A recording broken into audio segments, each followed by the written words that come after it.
Welcome to the Axiom Brass Online Masterclass series. Today I'll be talking about Étude number 30 from 70 Studies for B-flat Tuba, Volume 1 by Blazhevich. This is the technical étude required for the audition.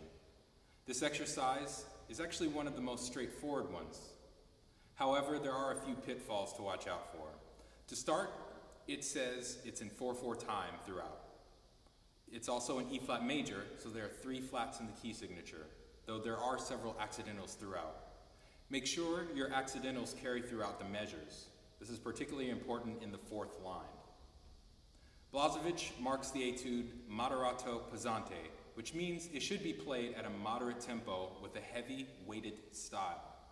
I like to play this étude at a metronome marking of around a quarter note equals 96. You may choose to go faster or slower, but keep this in mind. The deciding factor should be no faster than you can cleanly execute the 16th note passages. Rhythmic accuracy is very important. So like with anything else, slow practice with the metronome is extremely essential. The first step will be to understand the rhythmic relationships by finding the smallest subdivision in the piece. In this case, it's the 16th note.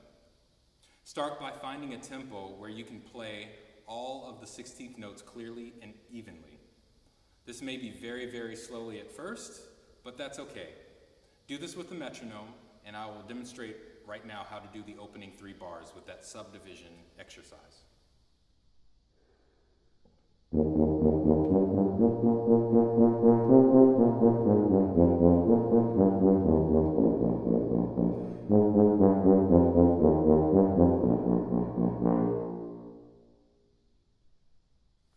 Once you've mastered that and can execute the rhythm at a steady subdivision, then play it as written. Always remember, even when you're not playing the subdivisions, to continue to think of them in your head. Do this process back and forth, playing with subdivisions and without, each time more quickly. One word of caution, this étude begins with silence. There's an 8th note rest at the beginning, so start by counting off 4 subdivided beats in your head before you play the first note. Something like this. 1 ta teta, 2 ta teta, 3 ta teta. I'll do that same thing but playing this time. 1 ta teta, 2 ta teta, 3 ta teta.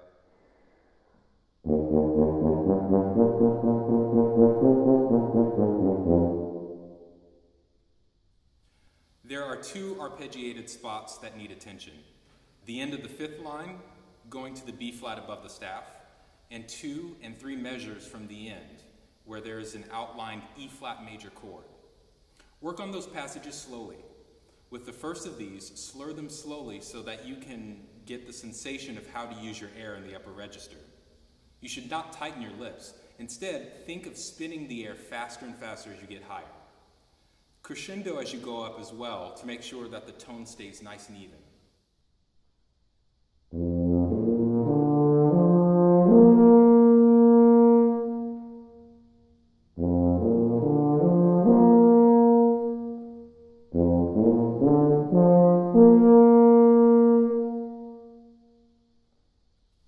Once you can do that comfortably, add a slight articulation so that you can hear the clarity of each note. Remember to make each note longer as you slow down. Do a similar exercise with the passage I mentioned at the end. This time, group each pair in 16th notes to the following 8th notes, again slowly, clearly, and slurred. Speed it up gradually until it can be executed very cleanly.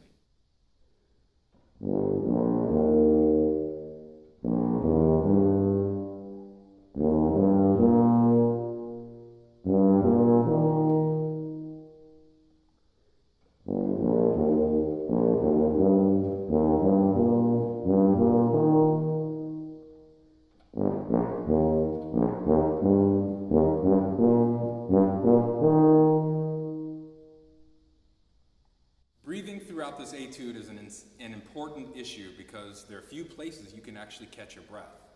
Balance playing longer phrases with breathing often enough to make these long, continuous passages.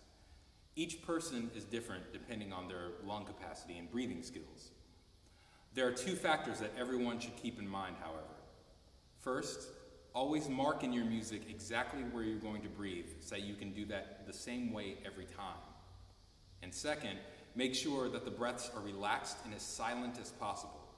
Go back and listen to the run of this etude at the beginning of the video to see how I executed the breathing.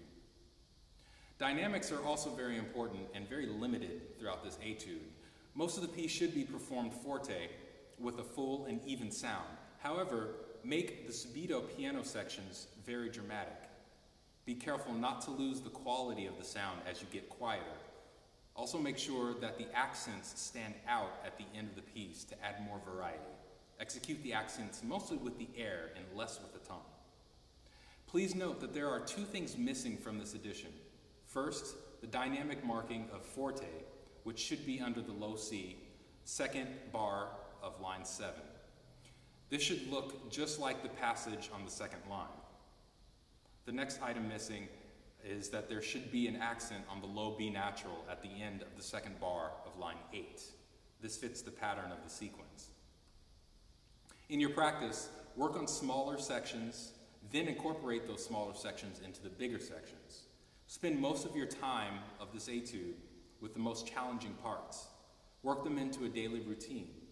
It is more valuable to play the more challenging sections every day than it is to run straight through the piece. Thanks for watching. I hope you found this video helpful. And please watch more videos on axiombrass.com. And don't forget to subscribe to our YouTube channel.